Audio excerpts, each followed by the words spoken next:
evening and welcome to UPfront. My name is Raymond Aqua. Today, we pitch camp in the Parliament of the Republic of Ghana to follow up on one of the most important issues in the Republic. This is to do with what is probably obstructing the flow of people, goods, and we are told by Isoko, 55% of the food from northern Ghana end up in southern Ghana. This is because of the closure of the Yapei and Buipe bridges. These bridges are important linkages. My guest, I'll tell you after this break.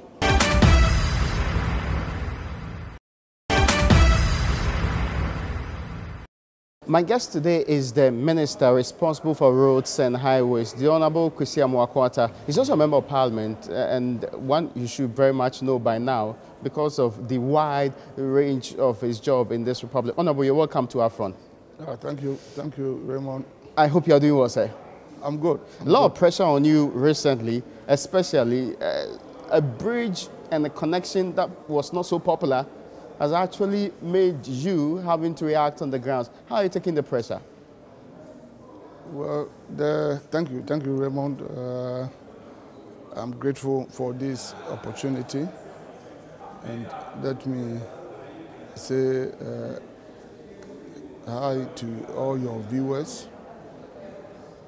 The pressure was not unexpected. A ministerial position goes with a lot of responsibility. It depends upon how it is managed. It's part of the hazard of the job. And so far, so good. The question many are asking is, did we expect this to happen? Did we know it was going to happen? Did we at any point in time expect that in the year 2017, somewhere in October, November, we're going to shut down these bridges? Well, thank you very much. My reaction to that is that if anybody says that that had not been in view, that had not been thought of, it would surprise me a lot. Because infrastructure is like every human being. It hasn't got everlasting life. Okay.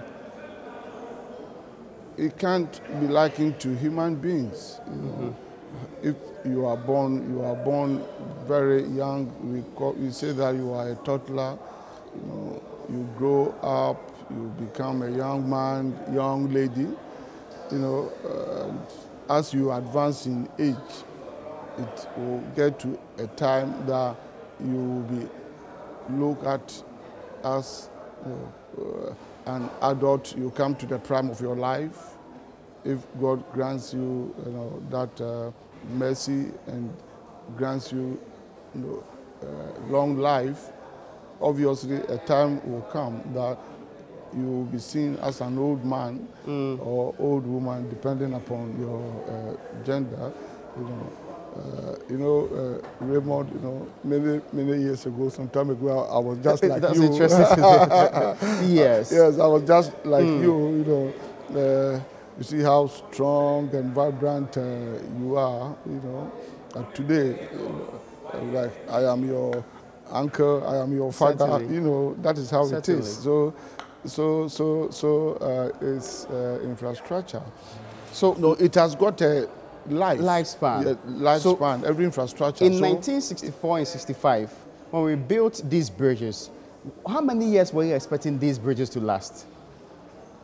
For full active life, without any expected problems, okay, you can give it about 40 years. 40 years. 40 years. But any time after 40, barring any unforeseen circumstances, it could go up to, say, a maximum, very maximum of 50 years. 50 years. Maximum. That's the very maximum. So we expected that of course, from 64 to the 90s, by 2000, we should have had a massive plan of where we're going to rehabilitate it or build a new one. No, for rehabilitation, rehabilitation can be seen, in the form of, normal, regular, routine, periodic maintenance. Okay. Infrastructure, even if it's very, very fresh, once it's built, once it's commissioned, once it's being put into operation, like road, vehicles are applying over it, The very day you open it up, the next day, you have to start maintenance program. Of course, the wear and tear starts. The wear and tear starts, so you So have to what were the maintenance periodic program. specific timelines were expected to work on this one? No, it's ongoing. I mean, for road infrastructure, for bridge infrastructure, that's why we call it routine periodic maintenance. It depends upon what might have happened to it. That's why I said that you can even build a bridge, fresh bridge, commission it only today. Something could happen. A car can crash part of it, and anything at all could happen. Were we periodically maintaining these two bridges? I should say yes. Otherwise, they wouldn't have lasted up to now.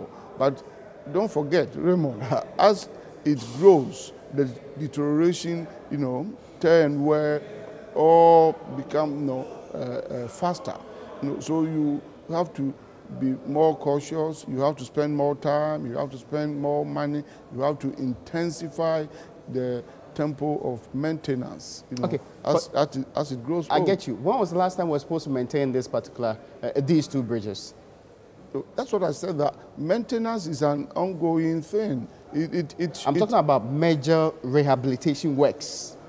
Well, if I talk about this year, for instance, this year alone, we have maintained that road, that bridge, about 4 or 5 times.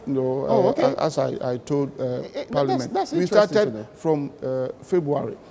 There was a major maintenance work in February, and then I think April, we did it, and somewhere July, and then October,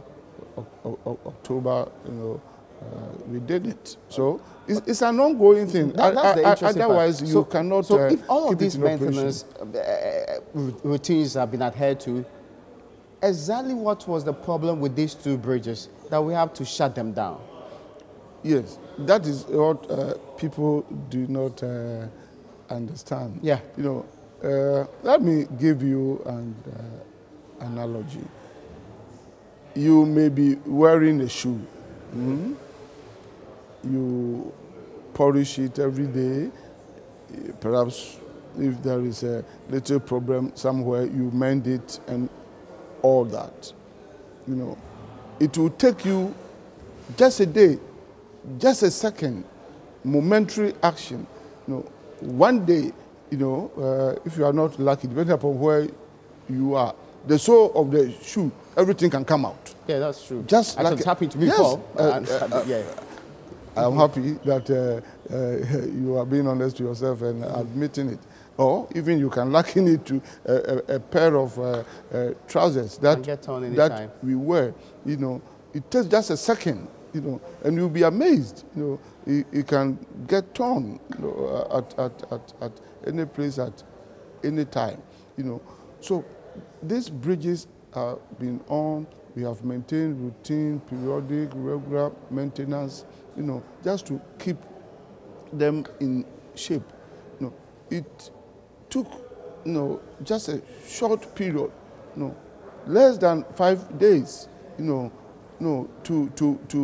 give way, suddenly. And what we are complaining of, all the joints, suddenly, and it's a bit surprising if people do not understand what we are talking about. Interesting. No, these two bridges. But you know the narrative out there is that, oh, we abandoned the bridge for years. It's not true. It's not true. No, except that I can tell you, I'm being very honest with you, and nobody should take it as anybody is trying to play politics with it. No. We are not known to do that anyway. Exactly. You know, it's a problem. It's a national infrastructure. It's there for all of us to serve our nation, to link north, up with the south. You know, it even serve this country economically. You know, these two bridges are within the central corridor road of our nation, which we commonly refer to as N10 road. You know, and you know how we use this central corridor to serve our brothers and sisters in the Saharan countries, Burkina Faso, Mali, Niger, because they are landlocked. They take their cargo from Tema. It's a major route. So it's a major route. An important link. Important link. In fact, I even always call it as the #1 road in our country, because it runs from north to south. You know, so it's a major road, and appropriately we call it the central corridor road. So it's a road that is not toiled with normally, and so are the bridges. So we do regular maintenance. But what I'm saying is you were telling me about the 5-day danger zone that we found this bridge. No, so within a week, it was realized that the joints, were all separating, from the concrete slabs, So both of them, I told you, they have the same characteristics. They are like, I always refer to them in my own terms and terminology as Siamese twins. Twins. Or bridges in this case. Or bridges in this case. They are like Siamese, they are together. And sometimes they have the same characteristics. They were built in the same period, between 64, 65, by a company called Cementation of United Kingdom. Now they have changed their name. They are known as Skanska. Company. They have the same length, 230 meters. They have the same width, 7.8 meters, and so on. So their meters, their characteristics are the same. Of course, so if we expect deterioration on one, it will be on the same. Yes, and they are 60 kilometers apart, and they lie in the same corridor route. So it's likely that whatever vehicles use one are likely to use the other, ride over the other. So it's not surprising that they have developed the same problems at the same time, having successfully run their design lives. So if we didn't shut down, how many days would they have lasted? I wouldn't even call it days. If we had not taken that decision, that urgent, that proactive, that painful decision, it could be that one or both could not have even lasted for the next 1 hour or 2 hours. That's it could have been. I'm telling you. I mean, people do not understand. People do not know the situation. The urgent report, the SOS call that we have all this while, and at that time that we had from the engineers, who were on site, the call was so terrifying that I had to rush there immediately. I had traveled, 2 weeks prior to that, I had just come home out of my foreign trip. I had been away for almost 2.5 to 3 weeks. I had arrived on Sunday night. Monday, the message came in, and Tuesday, I was there. And I went with the entire team from my ministry, all the engineers, because of how serious the situation was. Yes, the urgency of the message and all that. So we all moved there to have a first hand impression and eyewitness of what was going on, and we were joined by the Honorable Minister and Deputy Minister of Northern Region, some members of RECSEC, the police commander, and so on. So with the agency that you had to take this decision? Yes, so we realized that, and based on the site inspection and what I saw with my naked eyes, and the vibration, from the bridge, even if a motorbike gets on it, just a motorbike will cause vibrations. You won't believe it. A motorbike, you could, hear, the creeping noise, and the bridge had become, unstable. Both of them, and the bridge was swinging from one side to the other, and you could, from that height, you could see down, the water, of the rivers. The Yapei bridge is on the white water, and the Buipe is on the black water, because the concrete slabs, you could see with your naked eyes. One does not need to be an engineer. You could see that almost all of them, the entire length, they had separated from the other. And when we went underground, we realized that following the separation, you could see corrosion, you could see that the edges of the trusses, and the metal joints, had all gotten, rusty, because they were originally, fused into the concrete bridges. But for the separation, you could see things clearly, So we had to take that immediate, painful decision. Had to do consultation, because we were not unaware that it will create problems. So when you went there, how long did it take you to take this decision? Because it sounds scary. Yes. We spent over 4 hours, on the bridge. Over 4 hours. The engineers were putting their heads together. They had to analyze the issues. What do we do? Do we limit it? Did we have to limit it to, say, a truck at a time? And if it is so, what kind of axle load should be permitted on it?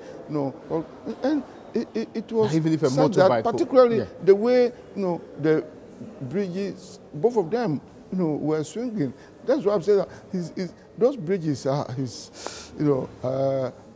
they were in completely terrible state. I am a twin, but and there are always some similarities, some characteristics that are common to us, and so I am excited when I see that the bridges have the same characteristics, and the way the issues came up and the problems at the same time, and they were so similar. They were so similar. So we had to make a decision, and choose. We had to make a decision and to choose between, delaying, taking that painful decision, and perhaps adopting, the softest stand. Once we knew that this will collapse any day, the bridge could collapse, and should we, as a government, if I should say so, because as a minister, I represent the government, His Excellency the President, and for that matter, the government. Should we sit down, for a national, disaster, a national catastrophe to strike this country? Because I have given you the length of this, and it could take many cars at a point. Yes, it could take many cars at a time, depending upon the traffic situation at any particular time. These bridges, and is a dual, a double carriageway. Okay. It's a double carriageway. So vehicles cross each other simultaneously. A bridge of 230 meters long each. Depending upon the traffic situation at a particular time, cars crossing, it could take 8, 9, 10 vehicles at a time. Oh, okay. And what will happen to this country? And may if God 10 forbid. Sank Yes, deep into exactly. The, and because of the weight, yes, we get the announcement. May God forbid, that such a catastrophe should befall our nation. That 10 vehicles, on either Buipe bridge or Yapei bridge, because of the situation, condition of the bridge, and the weight, the bridge had collapsed, with all these cars, submerged into the Volta river. I mean, this country would have suffered a major catastrophe, which has and been you certainly would have been blamed for it. Exactly, unprecedented in our country. We have been blamed for it, and I can tell you, should that happen, I will not even. I shouldn't even wait. If I know what I'm about, I shouldn't even wait for His Excellency the President to give me the sack. I should do the most honorable thing of accepting responsibility and even resigning my position. As we normally hear of in US and other jurisdictions. It's only in our part of the world, Africa, that things happen and people don't take responsibility for it. If that should happen, and I'm saying that, may God forbid that it should happen. Otherwise, I can tell you, I would have done the most honorable thing of showing respect to the people of this country, of resigning my position and by taking responsibility for it. But that did not happen. That is not even the most important thing, because lives would have been lost, and to resign or whatever wouldn't have solved any problem, because lives lost, couldn't have been redeemed. So we did the most honorable thing. There is a serious government in place. There is a proactive government in place. There is a forward-looking government in place. There is a visionary government in place, led by, I get your point, Honorable. His Excellency a president, who knows what he's about, who is serious, and we must all follow that footstep. You put in place interim measures. Yes. Can you run us through what these direct interim measures were? Well, thank you. In the first place, we are taking steps to make sure that we work on both bridges within the shortest possible time. Oh, so there was, because even in the face of that, there was some works done on it? Yes, something can be done. No, I mean, we have to intensify the usual rehabilitation repair works. Even though it's going to take cost us a lot of money within a very short time. 4 million, we are told. Yeah, it's going to cost us 4 million Ghana cedis, and because of the urgency of it, His Excellency the President directed that that money should be made available. Fortunately, we have a very functional, a very understanding, a very, cooperating road fund board, made up of distinguished men and women of our nation under the chairmanship of one Mr. Robert Edumanti, and the board has, readily made that money available to us because of the urgency of the situation, and that this country cannot afford, the South being separated from the North, okay, and then the services to, like I said, our Saharian brothers and sisters in Burkina Faso, Niger, and Mali, and particularly, Raymond, look at the timing. The timing is equally important. Pretty soon we are entering into the Christmas festivities, and naturally, movement of people and goods, intensify. People up north, who have been sojourning there, working there, who are from the south, who want to come back home during this period, to unite with their families, and vice versa. A lot of our northern brothers and sisters, who are working, plying their trade in the southern sector of the country. Christmas time, would want to also go back home. And apart from that, carriage of cargo intensify, for these Saharan countries. So the timing is also important. So what we are doing now is to carry out, emergency repair works, okay, to restore both bridges into, full operation. Can they be restored 100%? Oh yes, once we have the money available and we have the materials and we have the men, we have the expertise, we are working day and night. Even regardless of the extent of damage? No, the extent of damage, can be arrested, is manageable. Okay. We know it, we have identified it. That's why Raymond at times is interesting. Yeah. When we hear people talking on radio and elsewhere, but we understand them, we forget, they don't know what is happening.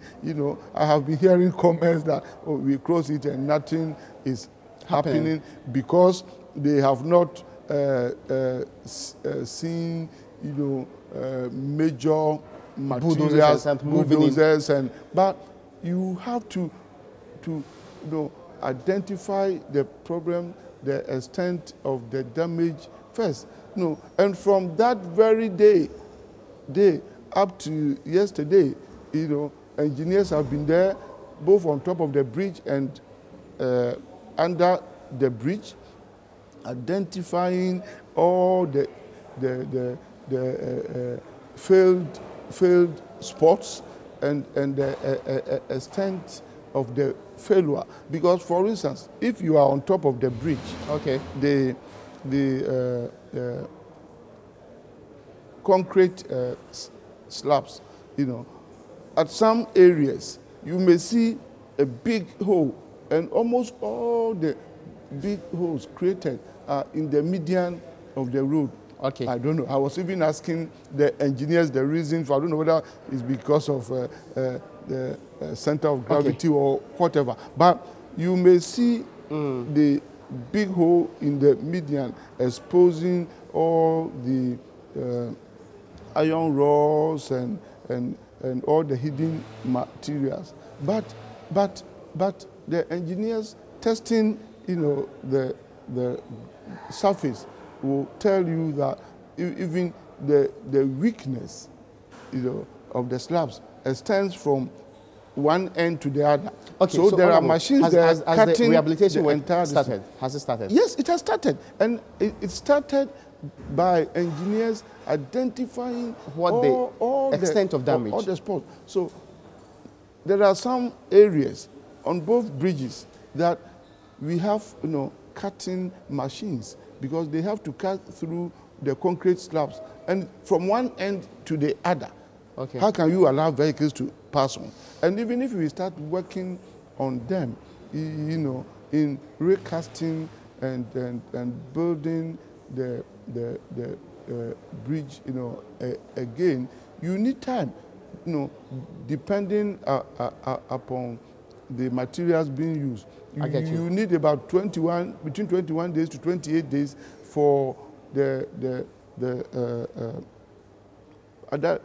concrete mortar or whatever you are using to get properly cured, you know, according to the specification of it's an interesting point you're making. Yes. Within the period we are talking about.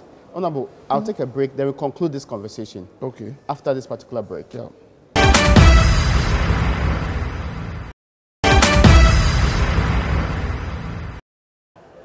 You welcome back. This is UPfront. My name is Raymond Akwa. So we're having an exclusive interview with the minister responsible for roads and highways in this country. This is coming on the heels of what was the impending danger that the ministry says he has averted.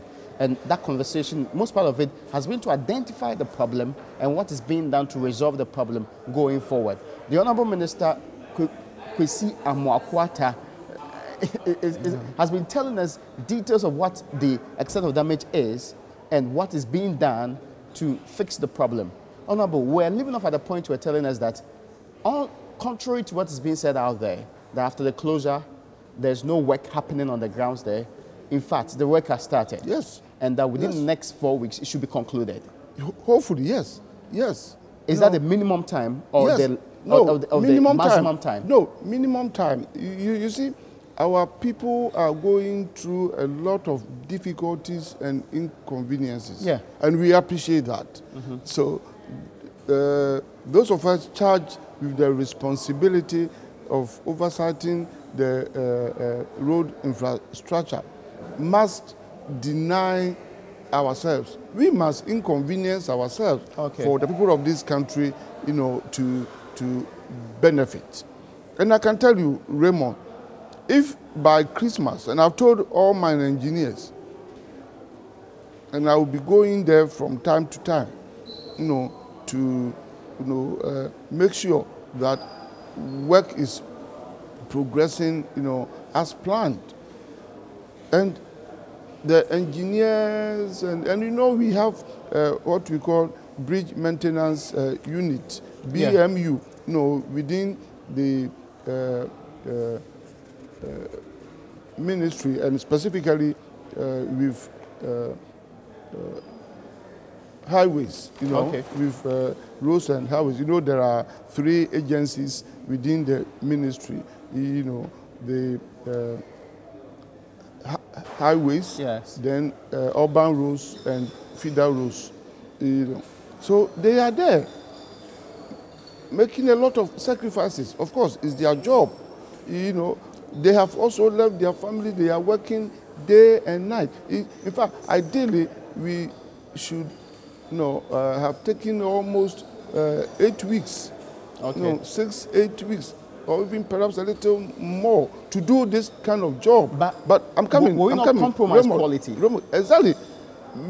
We want to work day and night. That's why we have been able to reduce it to minimum 4 weeks, you know, without sacrificing quality. Because what is the point of sacrificing quality? You know, to throw away money, you know, for nothing, money to go down the drain. You know, we want people of this country to have value for money, and we will not allow, you know, the good people of this country, you know, going into the foreseeable future to go through this difficulty again. So we must ensure we have done quality work, because we are working very hard, you know, and that crusade is being championed by His Excellency the Vice President. It was part of his trip to China, and this is the directive, you know, which had come from His Excellency the President for us to fix those 2 bridges, you know, and of course other bridges and roads in this country as fast as possible. And Yapei and Buipe were given, you know, separate, you know, lines in the recently presented budget by the finance minister.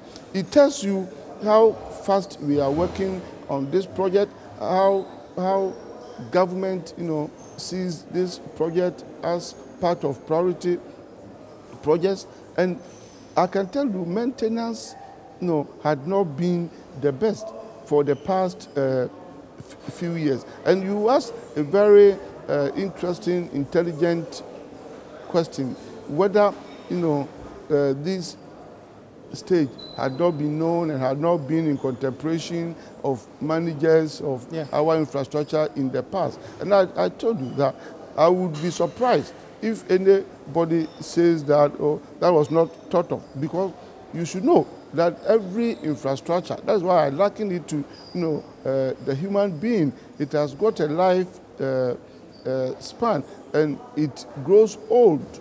So you should know that anybody should have known that these bridges maximum cannot go beyond 50 years. And between 63, 64, 65, 53, 54 years now. And let me put it on record. Let me put it on record. And I am speaking as the sector minister.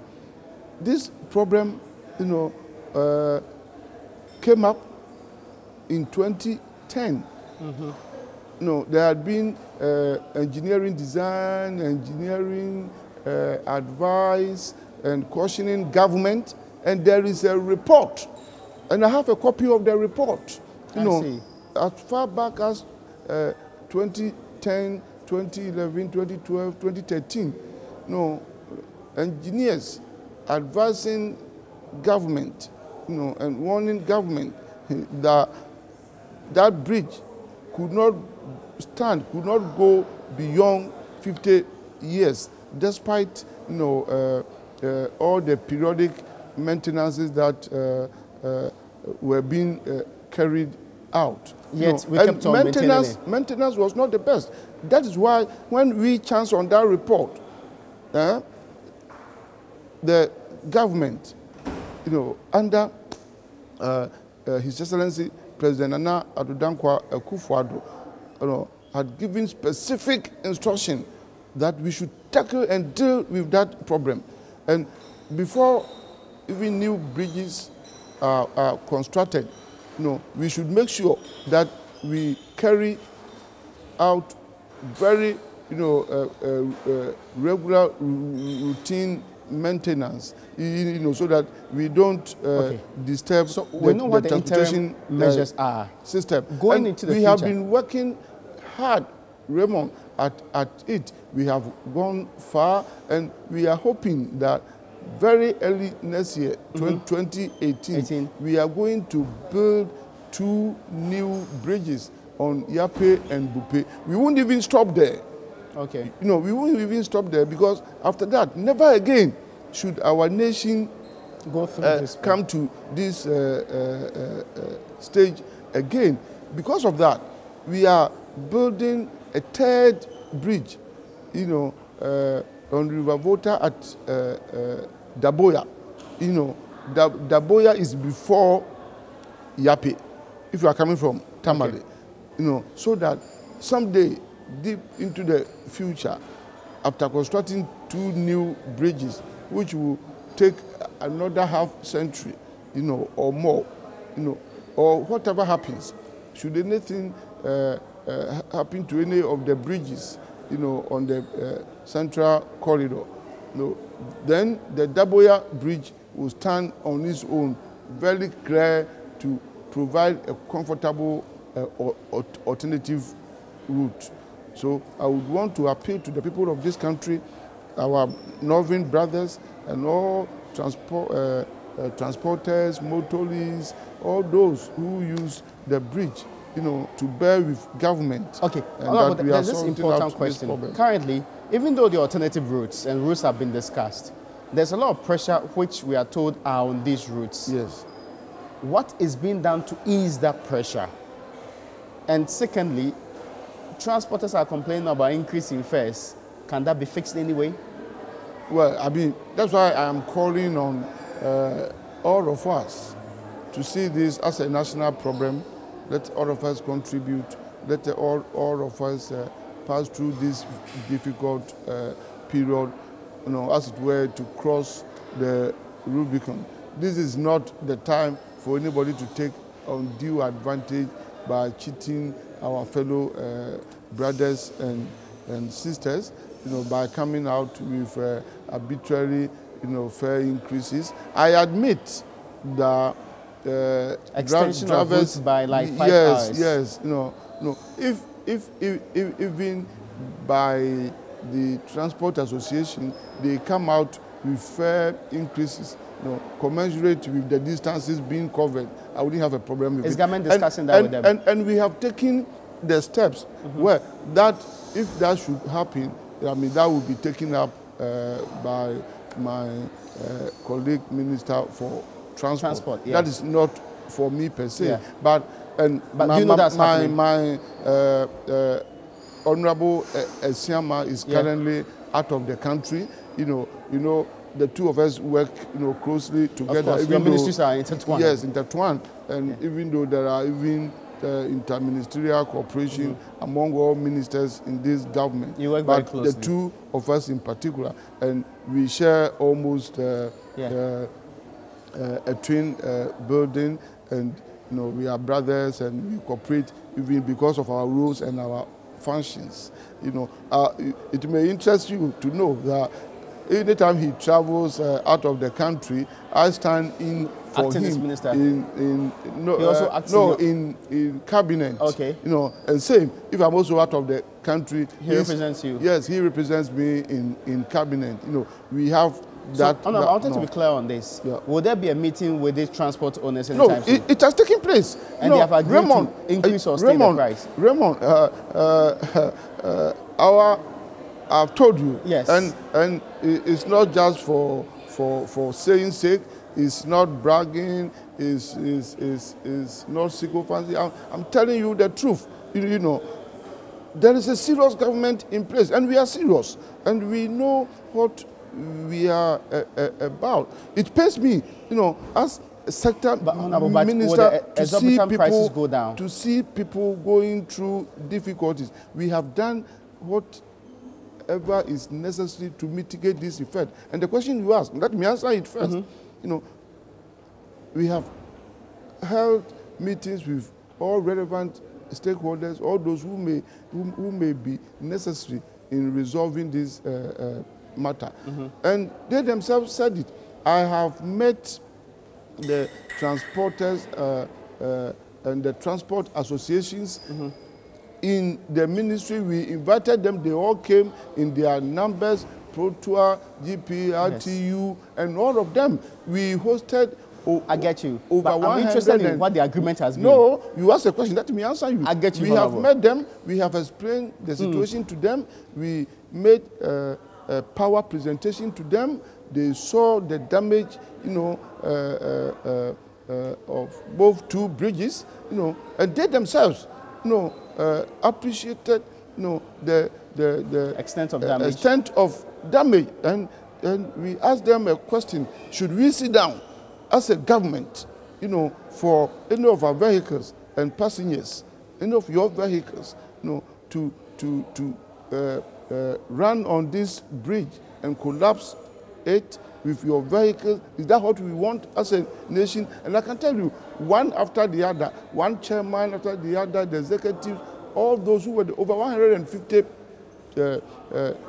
of them were there. Okay.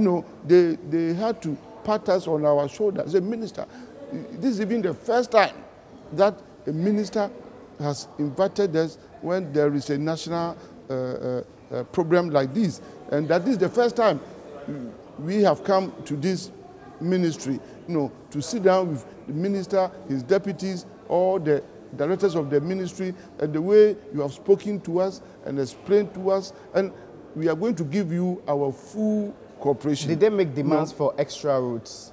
No, because we explained the rules to them, and we have even taken further steps. Like if you take, for instance, the Eastern Corridor, we knew some spots were not in good shape. Yeah.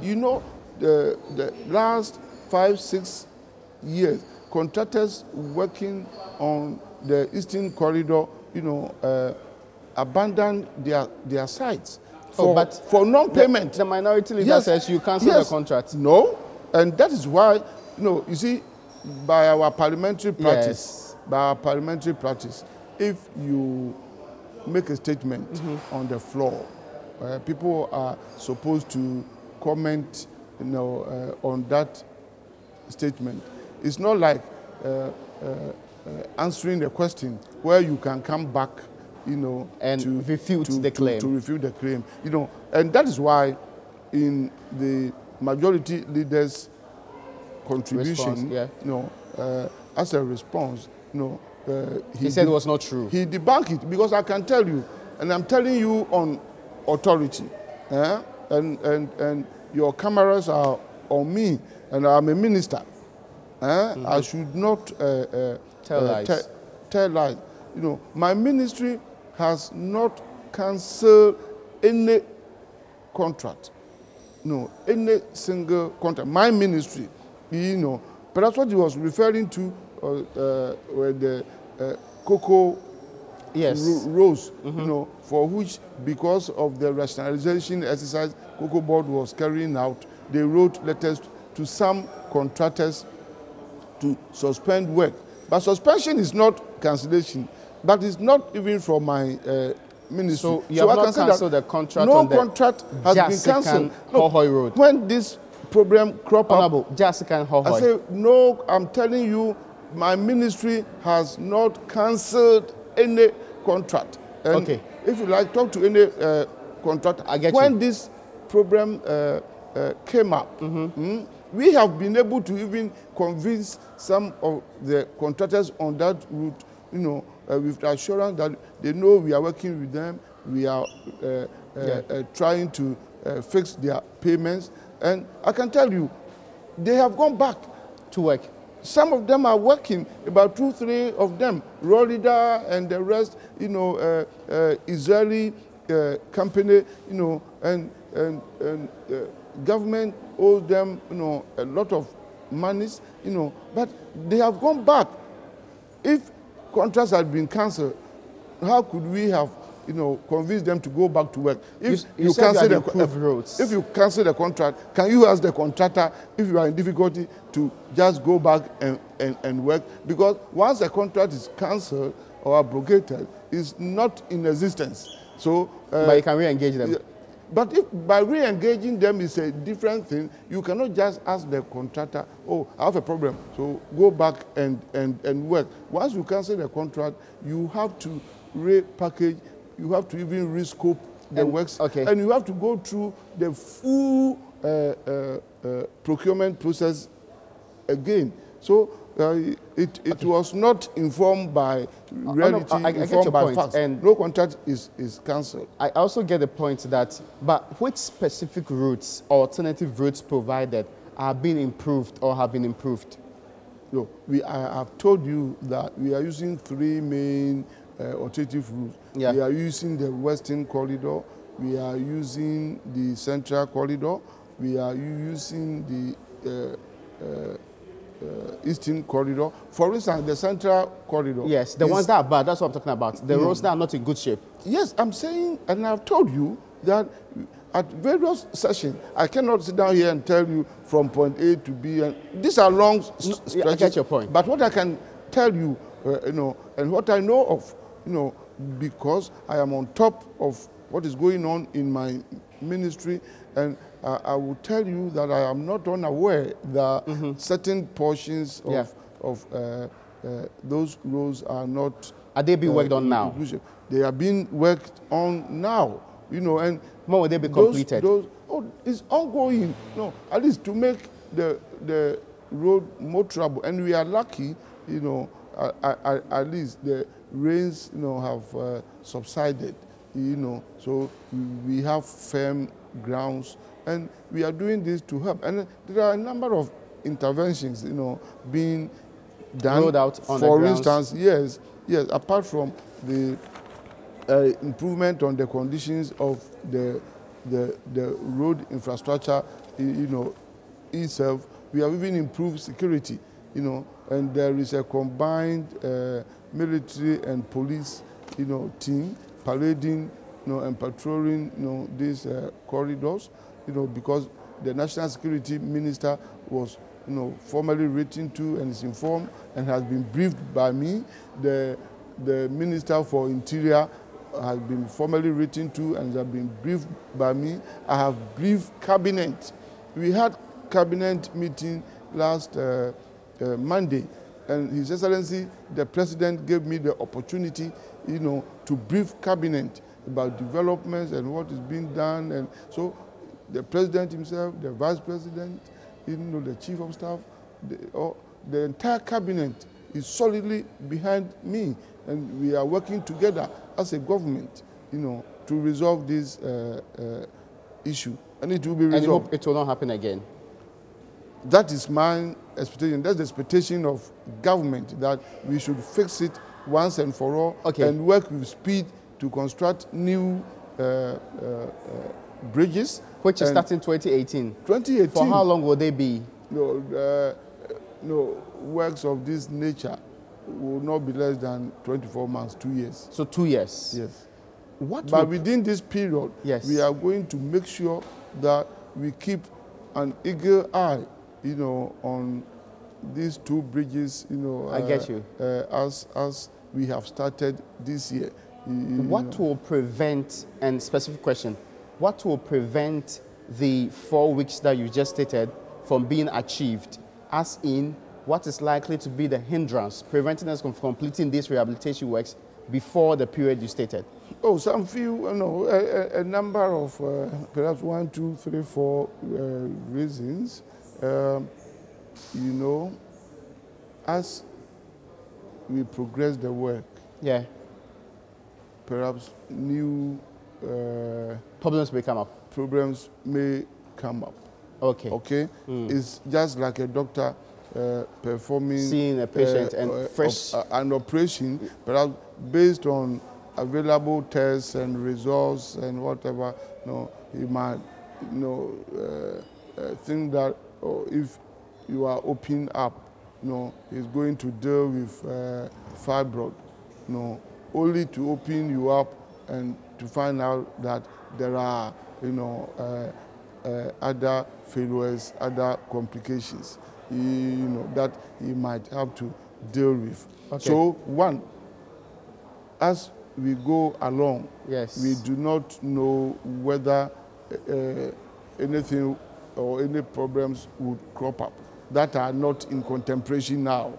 That could prolong it. Two, depending upon the weather, you know, okay, because it involves concrete works and, you know, assuming suddenly, and you know, November we get intermittent rains, you know, so if rains do not disturb us, because we are working both on top and underneath, you know, we could, you know, have some difficulties. Yes, disturb us, you know, because it will affect the curing period and all that, and also the people within the vicinity, you know, they also have to give the engineer and those who are working the support required. The support required, the peace of mind, you know, and so on. A number of such. I guess. But we are committed to deliver on these timelines. Deliver on this time without sacrificing quality. Honorable, I'm sure we should have an interview on the entire road sector, but for now, I'll be grateful.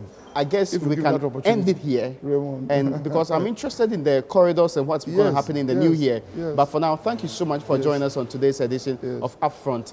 What, folks, answers on the bridge, its status, its future, and what's going to happen to the entire road sector going into the future. For now, if you have more on this one, it will be in our next interview with the Honorable Minister, which is promised, right? On camera. I will be grateful. No, you see, Raymond, let me tell you one thing. It's an opportunity to communicate with the people. Okay. We occupy public office, and public office must be used for public good. Okay. If you are in public office, you must be of service to to your the people. nation. And talking to me is not for the consumption of you or for the public. And I have a duty, I have an obligation to serve the public. To serve the public. And unfortunately, they say my time has run out, so always prepared to do that. I will beg you. Yeah. Thank you so much, ladies and gentlemen, for joining us on today's edition of Upfront. That's where we live in. And Honorable, thank you so much for opening your doors to us. You are welcome. You're welcome. Thank you. Thank you. Thank you. I appreciate your coming so much. Yes.